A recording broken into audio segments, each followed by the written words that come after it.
Right, I now have my Bobber Black. I've had it about a week now, so I'm going to tell you how I've got on with it this week. I haven't had a good chance to go out for a proper ride on it yet, but I've been using it locally and stuff like that. But I have carried out my first mod on it, which was the Xpipe, but I'll tell you more about that in another video. This video is about my first thoughts on my new bobber.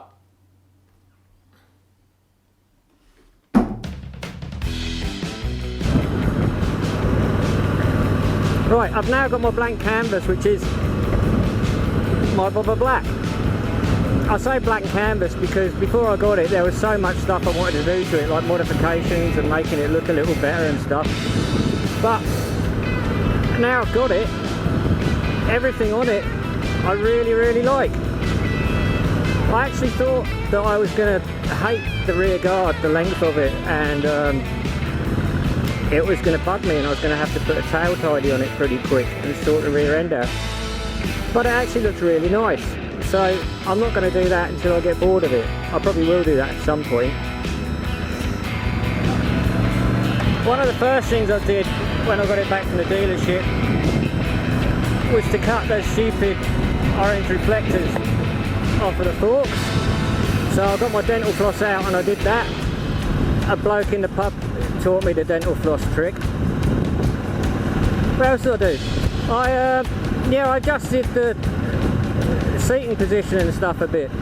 Like, I brought the bars back because my wrists were moving forwards too much. So I brought the bars back and I brought the seat back as well at the same time. It's pretty cool. I found I was having to point my feet forwards a lot to reach the pedals, so I brought the gear shift up and the gear lever, gear shift, brake pedal, brake lever, whatever you want to call it, up a bit as well. So that's much better.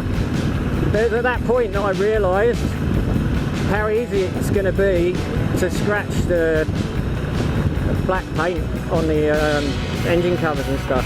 I didn't scratch it, I used plenty of masking tape.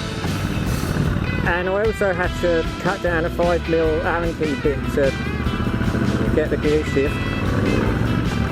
So yeah, it is going to be a challenging bike to work on, but after doing the decat, realised it's not going to be half as challenging as the Thruxton was. Also, as an inexperienced cruiser rider, I've found that I'm using the exhaust as a footrest quite a bit, and as you've probably seen from the videos, I still haven't got quite used to where the side stand is, but that's okay, that'll all come good. The trouble with the Thruxton was, it just wanted you to ride it like a twat all the time. It just wanted to go. I don't get the opportunity to get out on them sort of roads or do that sort of riding much. So the bobber suits me much better. And it goes around corners like a magic carpet. If you've ever driven a magic carpet around corners, you know what I'm talking about.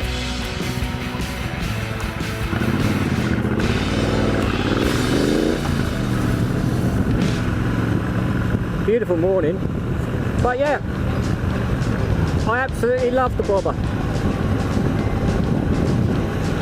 I realised very quickly what a pain in the arse the small fuel tank's going to be, as I found I was filling up on the same day that I actually picked the bike up from the dealership with a full tank of fuel. It's much easier to ride around slower corners than the Thruxton. Where am I going? Do I go up there? No, I don't go up there. Yeah, I do.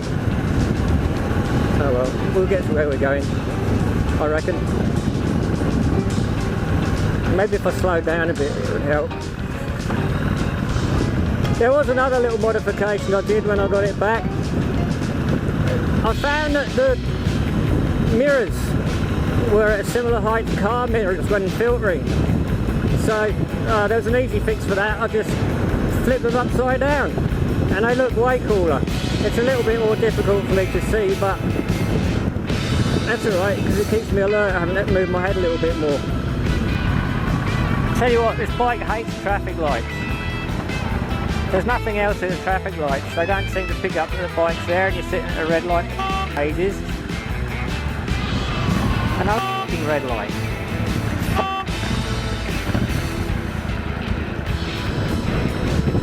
On my Thruxton, riding along like this with big rims frustrating, you'd want to just overtake the traffic. Well, you would do as well. But on the bobber, I'm just quite happy to sit here. Even on this road, which is one of the bumpiest roads in the world.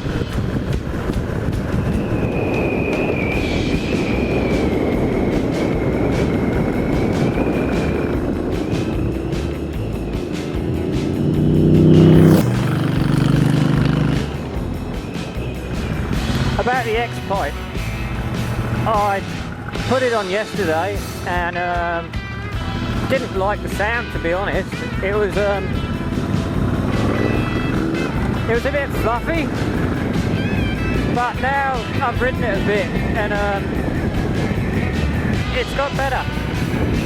It's not so fluffy now. I think it's because the ECU sort of learnt its values or whatever a little bit better, and you know, it's running a bit better. But I didn't actually merge the two pipes together. I decided I'd try it without merging them, and then what I might do now is actually merge the pipes and see what happens. But that's another video. This is not the Xpipe video at the moment. I thought I was going to miss the shiny bits of the Thruxton, especially the like polished triple trees and the gauges, but I don't. I'm liking the black on this. The clock and speed and stuff could be a bit better, but this bike has got so much cool stuff going for it. I thought it was going to slow me down a bit actually having this, but it has a bit, I guess. But it's just so much fun.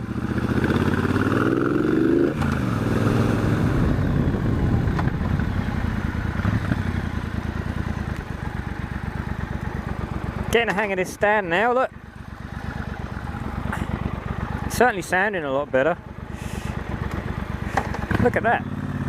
I've got this stand nailed, man.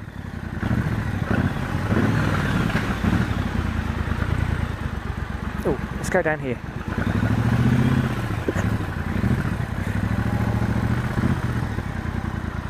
Get some pictures in here.